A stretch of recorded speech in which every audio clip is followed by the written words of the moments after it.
Olá, nono ano, bom dia. Hoje é terça-feira, nós estamos no dia 24 de novembro e nós vamos hoje fazer correção da atividade da página 217, que é sobre neoliberalismo, globalização, que nós falamos na aula anterior. Então, vamos começar? Primeiro, nós temos a questão 1, que vai estar perguntando o que é neoliberalismo, né? Então, pelas explicações que eu dei aula passada, dá para você ter uma noção.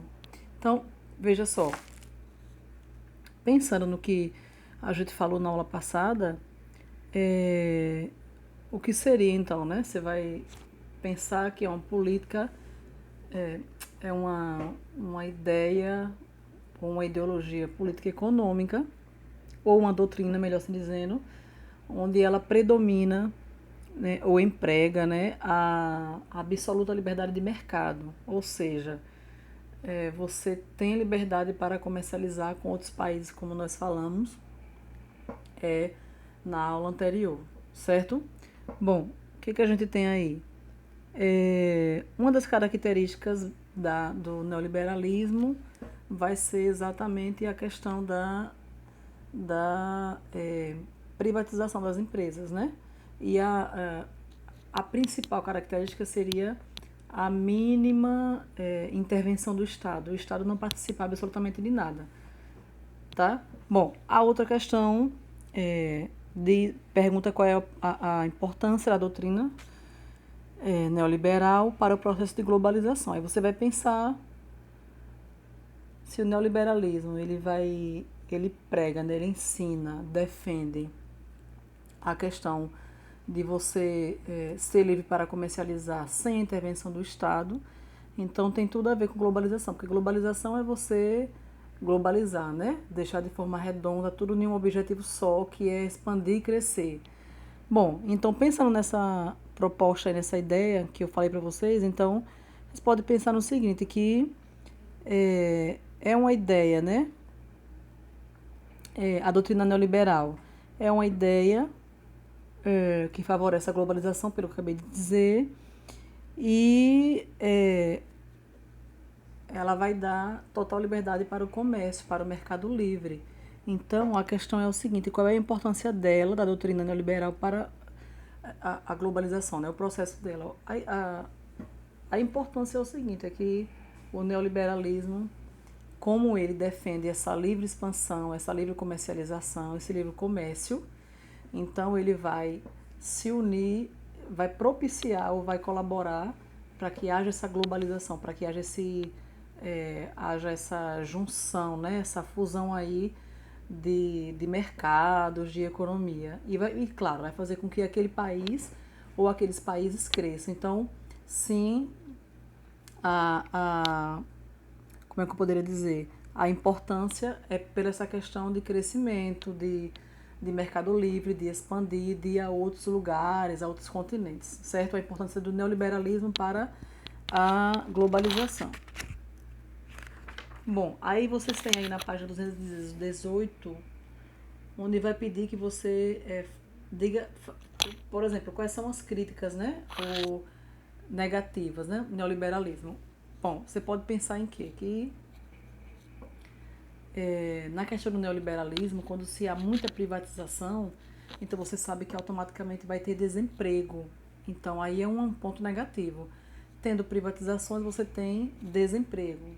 O que mais, professora? No neoliberalismo, você você tira, por exemplo, o Estado que eu falo é a questão mesmo de administração, organização, né? Você tira o Estado, você privatiza as empresas, isso, como eu disse, isso vai dar prejuízo, isso vai dar gastos, né? Você vai dar desemprego. E no neoliberalismo, o que vai acontecer? Nem todo mundo vai poder competir ou concorrer com os países que estão já equiparados e financeiramente bem, bons, né? Bem, por exemplo. Então, aquele país que não está bem financeiramente, não tem como ele concorrer com aquele país que já está bem. Outro ponto negativo é que no neoliberalismo, como se privatiza muito, você vai ter empresas locais, pode acabar fechando, porque empresas ou representantes, né, estrangeiros virão e não tem como concorrer. Então aquela empresa fecha, aqueles donos podem sair, ou aquela empresa que defende ali pode sair, e essa equipe que vem de fora, ela toma conta daquilo ali, daquela empresa, e não tem como concorrer, certo?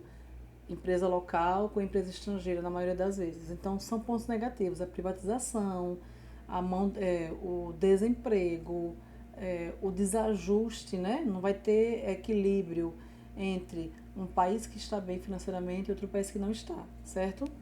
Bom, a número 3 vai pedir que você justifique o que seria, por exemplo,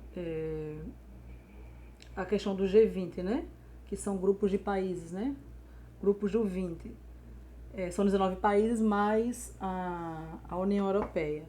Aí ainda pergunta se o Brasil faz parte, né?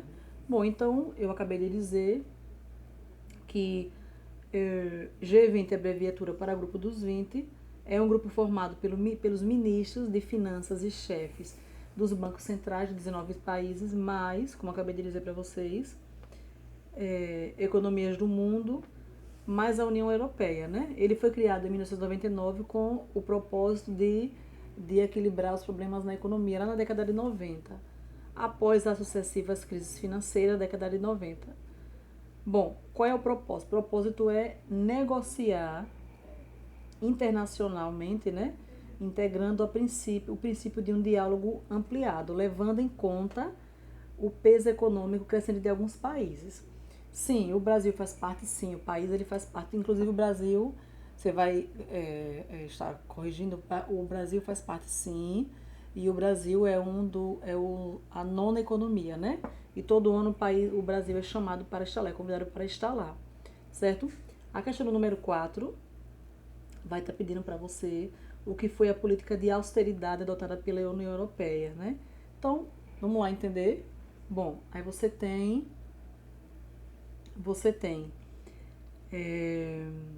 a austeridade, ela correspondia a uma política fiscal de controle rígido dos gastos públicos, e aumento de impostos. Na prática, essa política atingiu os trabalhadores porque reformulou as leis trabalhistas de muitos países e causou perdas salariais, instabilidade nos empregos e aumento da idade mínima para a aposentadoria.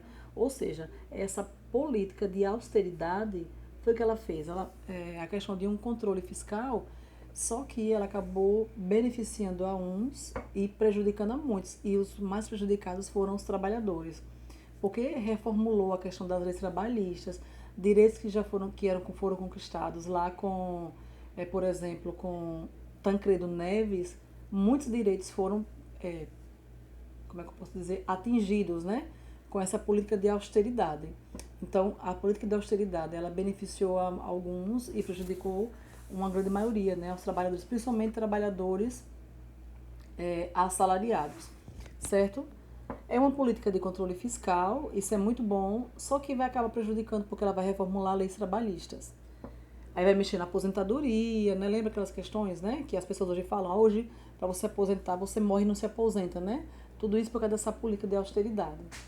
Bom, a B vai pedir que você, por exemplo, falando sobre a questão do Reino Unido, qual foi a decisão do Reino Unido, né, sobre sua permanência no grupo? Aí você vai ter que, em junho de 2016, os cidadãos do Reino Unido foram às urnas votar o plebiscito que decidiria a saída ou permanência do Reino Unido na Europeia, né? A União Europeia. Aí você vai ter aí mais de 17 milhões de votos foi decidida a saída do bloco, né? E esse acontecimento foi batizado de Brexit. Mais ou menos essa pronúncia, viu, gente? Bom, já perceberam aí que né, eles não permanecem mais, né? Bom, se a pronúncia não saiu legal, né? Mas a ideia é essa daí, né? Eles não permanecem mais no grupo, houve esse plebiscito. O plebiscito que eu falei pra vocês é quando tem dois plebiscitos. Nesse caso aqui, esse plebiscito, o povo que decidiu e escolheu mesmo, certo? Se eles deveriam permanecer e não. Então, com mais de 17 milhões de votos, decidiram que não, que eles deveriam sair, certo? Bom, a quinta questão vai pedir para você explicar o que foi a Primavera Árabe, né? O que seria a Primavera Árabe? Para a Primavera Árabe foi uma linha de acontecimentos, né, ou uma guinada, ou se acendeu, né, essa questão aí da primavera, por grupos sociais que começaram a contestar, se manifestar contra políticos que tinham. Esses políticos, na maioria das vezes, ou quase todos, eram políticos hereditários, né, ou dinastias. Por exemplo, no Egito você tinha um cara lá, que eu não lembro agora o nome de um deles, mas um cara lá que já estava lá já há mais de 10, 20, 30 anos, gente. E não eram políticos bons, né, que tinham políticas para o povo. Então, a Primavera Árabe, né, ela vai ser uma guinada política, né, você resumindo. Agora onde, professora? No Oriente Médio.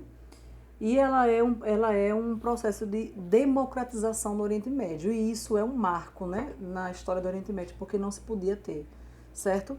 Bom, a 6, você vai ter aí falando sobre o grande terror, né, que é a questão do 11 de setembro, falando do terrorismo, né? Então você vai ter aí, primeiro, a alternativa A, letra A, dizendo qual o objetivo da guerra do terror proposta pelo presidente George W. Bush, né?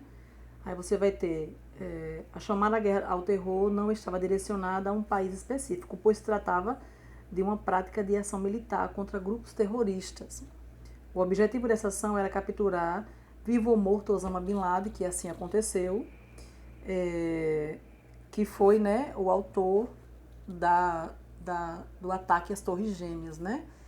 Bin Laden, ele fazia parte da Al-Qaeda e era um grupo terrorista, né, uma organização terrorista, na verdade. Esse 11 de setembro marcou toda a história, não só dos Estados Unidos, mas de todo o mundo, quando aconteceu isso, certo? Então, essa questão aí, com George W. Bush, quando ele ia falar sobre a guerra ao terror, não era um país só, né? Era um país específico, mas há países que tinham essa ideologia do terrorismo, né? Mas uma das ideias era prender Bin Laden, e isso consegue, certo? Bom, a B vai falar o seguinte: qual foi a crítica feita a essa oposição operação militar, né, por grupos ligados aos direitos humanos? Você vai ter aí, claro, né, grupos aí que não concordam. Primeiro, uma coalizão militar do Ocidente recebeu fortes críticas de instituições internacionais ligadas aos direitos humanos, quando foi descoberto que os soldados da coalizão torturavam os prisioneiros, certo? Essa foi uma crítica. Gente, isso aconteceu, viu? De fato, né? São relatos aqui que realmente aconteceu, tá bom?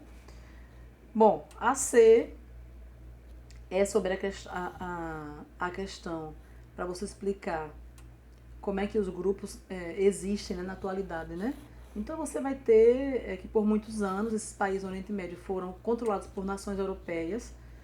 Durante esse processo de descolonização afroasiática surgiram grupos armados nesses países que acreditavam que no uso de atentados suicidas, por exemplo, né, eles poderiam mudar, né, tudo isso que estava acontecendo na questão da política lá internacional. O que mais? Esses grupos também assumiram um caráter religioso, pois os países de tradição muçulmana, os assuntos de natureza religiosa possuíam relevância política. Então você vai ter aí que tinha a questão religiosa, mas também tinha a questão dos grupos contra, né, a Europa, que durante muito tempo dominava, por causa da questão como é que eu poderia dizer? Da colonização mesmo, certo? Bom, a última, quais são os traços marcantes desse processo no cenário mundial? Do que, professora? A questão da globalização. A gente fecha aqui. Uma das características mais marcantes desse processo de globalização é a presença de marcas mundiais, né? Por exemplo, Coca-Cola, Volkswagen, né? Sony. Atualmente, graças ao processo de globalização, todos os setores da sociedade são afetados, principalmente na área da comunicação, pois o mundo está cada vez mais conectado através da internet, por exemplo. Gente, veja só, nós fechamos aqui